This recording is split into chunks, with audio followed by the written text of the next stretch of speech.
Le Doc Mayou. Docteur Mayou, bon matin. Catherine, Raphaël, Serge et Claude. Bon matin. Allez-vous, allez-vous. Intéressant le premier point, avant qu'on s'emballe. Oui. Raphaël amène un point et la réponse de Claude est bonne. C'est que le stress sévère, un stress sévère qui dure plusieurs mois, quelques années, diminue le système immunitaire, entre autres, diminue la résistance au stress plus tard dans la vie. Alors prédispose aux infections plus sévères, prédispose à l'anxiété. Alors les batailles de parents, surtout lorsque les enfants sont petits, va les affecter en grande majorité pour toute leur vie. OK, parfait. Ben, c'est un bon point. Merci de cette explication-là. Allez-vous aller encourager votre préféré, Simon Keane, cet après-midi? Ben, je vais aller à l'Olympia le 17. Ah, OK. Ben, je m'en doutais. Mais à soir, j'ai une formation médicale continue. Ah oui? Au Poivre Noir, encore une fois, demain matin, je vous tiens... on va être entre nous autres, Robert n'est pas à l'écoute. Okay. On va y mettre le feu derrière demain matin, comptez sur moi. Ah oui? OK, parfait. Est-ce que c'est encore par une compagnie pharmaceutique? Oui. OK. On y dira pas. On le dira pas. On va y garder ça pour demain. Demain matin, on y déballe le paquet, puis on l'enflamme. On l'allume. Oui, il est assez allumé ces temps-ci, surtout si vous nommez le nom de Pierre Giguère. Il s'allume assez rapidement. J'ai entendu ça. Oui. Je vais vous faire jouer un extrait suivant. Je ne sais pas si vous étiez présent tout à l'heure lors de l'entrevue de Ken Pereira. Voici je l'ai tout entendu. Bon, pour le bénéfice de nos auditeurs, voici ce que Ken Pereira, bien présent à la commission Charbonneau, a dit ce matin sur Barack Obama. Tout le monde traite Trump de populiste. C'est lui le populiste. On voulait tellement se débarrasser de Bush. C'est devenu le sauveur de l'Amérique. Il est venu avec un orateur incroyable. Il dit des belles affaires, mais c'est le plus gros hypocrite, on peut dire, dans l'histoire américaine. Le moins de propriétaires dans l'histoire de l'Amérique, c'est sur son 8 ans. Il a monté 8 trillions de dettes en 8 ans. 41 millions d'Américains sur l'aide alimentaire. 95 millions qui ne travaillent pas de l'âge de 17 ans qui peuvent travailler. M. Pereira est allé plus loin, il l'a traité de dictateur. Docteur Mayou, comment avez-vous... Vous avez écouté le discours hier? Non, seulement les 10 dernières minutes. Ah, je pensais que mais écoute, Catherine, je pense qu'hier, on a eu droit à 2 sauveurs au Québec dans la même journée. Ah oui? Barack Obama et puis Nadeau-Dubois. Oui. C'était une grosse journée hier. Oui, c'est vrai, hein? Alors, écoute, Barack Obama, d'abord, à titre de médecin, il m'inquiète.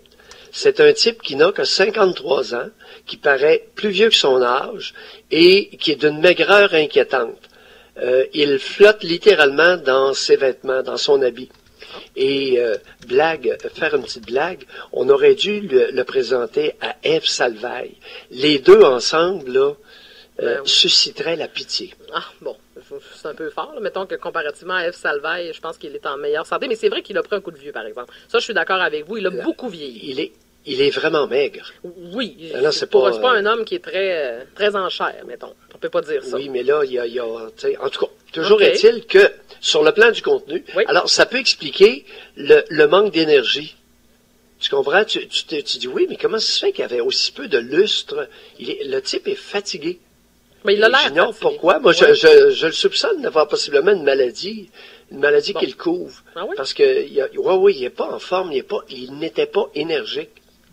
Oui, bien, c'est vrai qu'hier, et c'est pour ça, entre autres, que moi, je suis restée sur mon appétit. Oui. Parce que moi, j'aime beaucoup. Je t'ai entendu tout à l'heure. J'aime Obama, j'aime l'orateur qu'il est. Je pense que je maintiens que c'est un homme que je considère charismatique. Et hier, je le trouvais un peu pâle par rapport à ce qu'il a déjà été. Ça, c'est mon analyse. La fin de son discours, ce que j'ai entendu, portait sur les femmes. Oui. Alors, il a essayé de nous convaincre de la supériorité féminine, et je vais y revenir tout à l'heure avec un exemple personnel que j'ai vécu. Alors, il nous a dit, et personne n'a repris ça, qu'il propose qu'il n'y ait que des femmes qui soient élues comme chefs d'État pendant 2 ans dans tous les pays du monde. Et là, il a fait un lien avec la guerre pour éradiquer les guerres. Okay. Hey, c'est biz! Je pense qu'il s'est enfargé en quelque part. Est-ce que c'est parce que là, je vais être honnête avec vous, j'ai eu un appel téléphonique, j'ai manqué quelques questions dans la période de questions. Il faut dire que la période de questions était des plus ennuyantes possibles. Donc, c'est là-dedans qu'il a dit ça, Dr. Mayou? Oui, à la toute fin. Okay. Oui, à 10 minutes de la fin. Bon.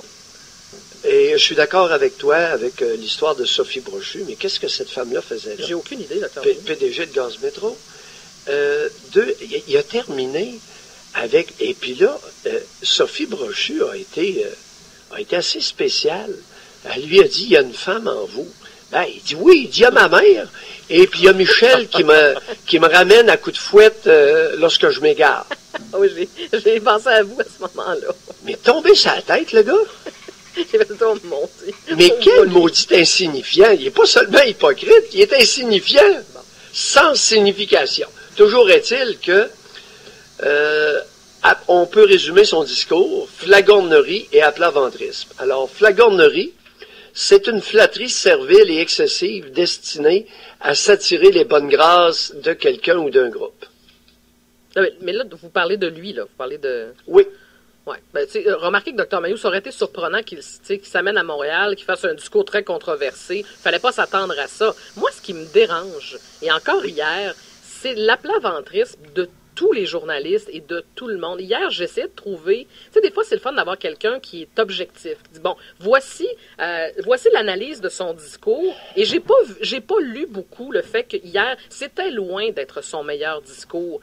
Puis comme je vous dis, moi, je suis beaucoup moins sévère au départ que vous. Je trouvais, en plus, dans la période de questions, bon, premièrement, Mme Brochu s'écoutait. Là. La première question a duré 8 minutes. Là. Elle a posé 8 questions en une. Il faudrait peut-être lui donner des petits conseils comment faire une entrevue. Mais j'ai trouvé, tu sais, c'est parce que si tu veux interviewer quelqu'un, il y a des affaires hyper pertinentes. On aurait pu l'amener sur des sujets très, très pointus, ce qu'on n'a pas fait. Je trouve pas qu'on l'a aidé à se mettre lui-même en valeur. Mais ça, c'est mon opinion.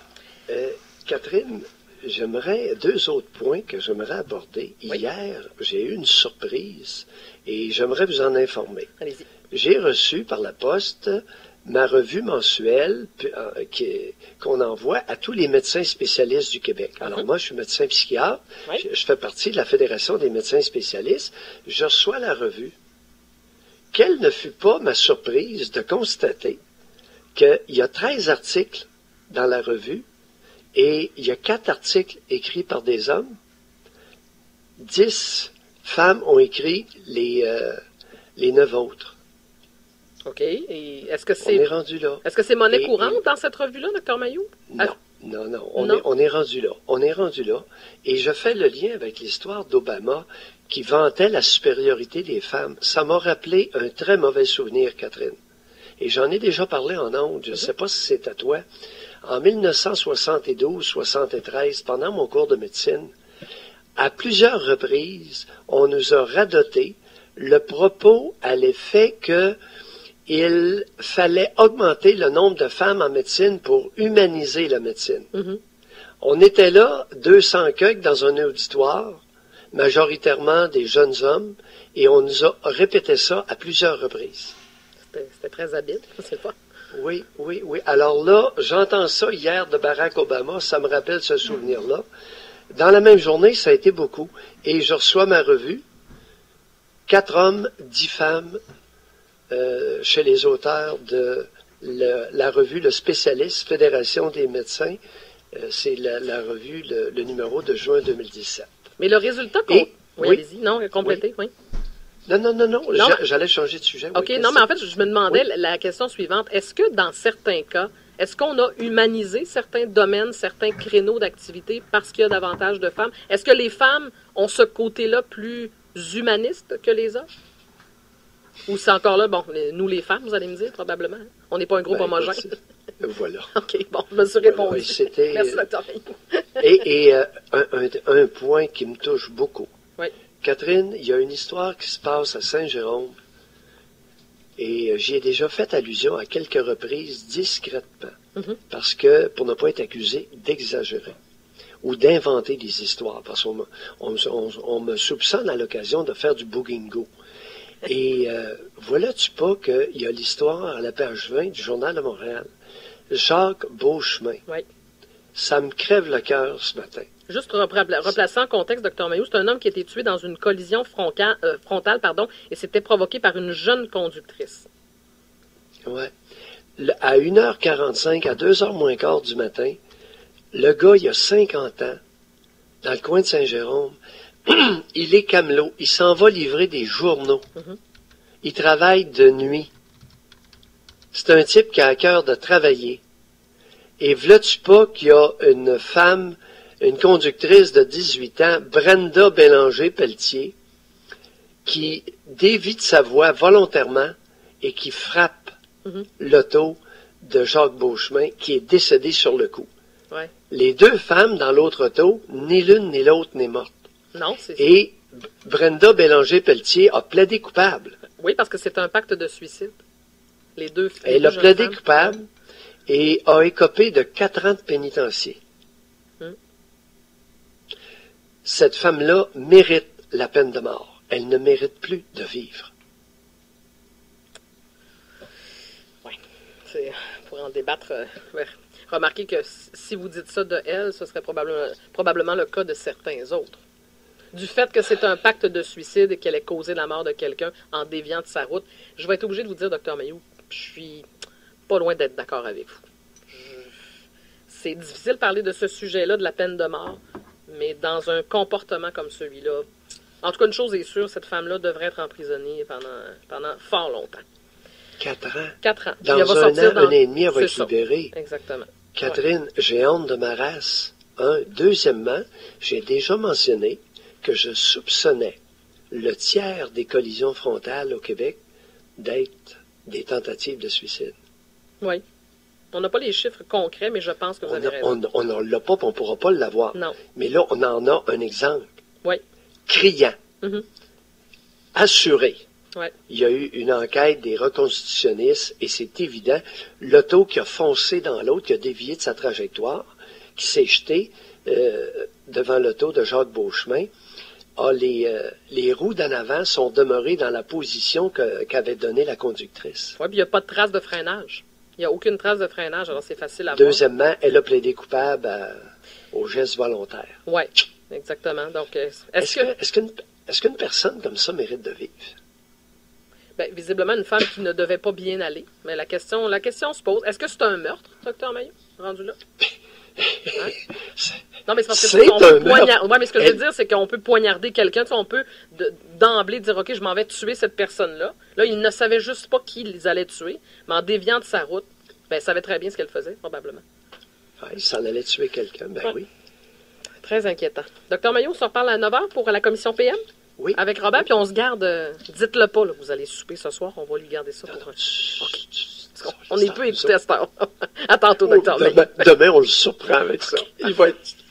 On va le pomper. OK. À tantôt, Dr Mailloux, pour la commission PM.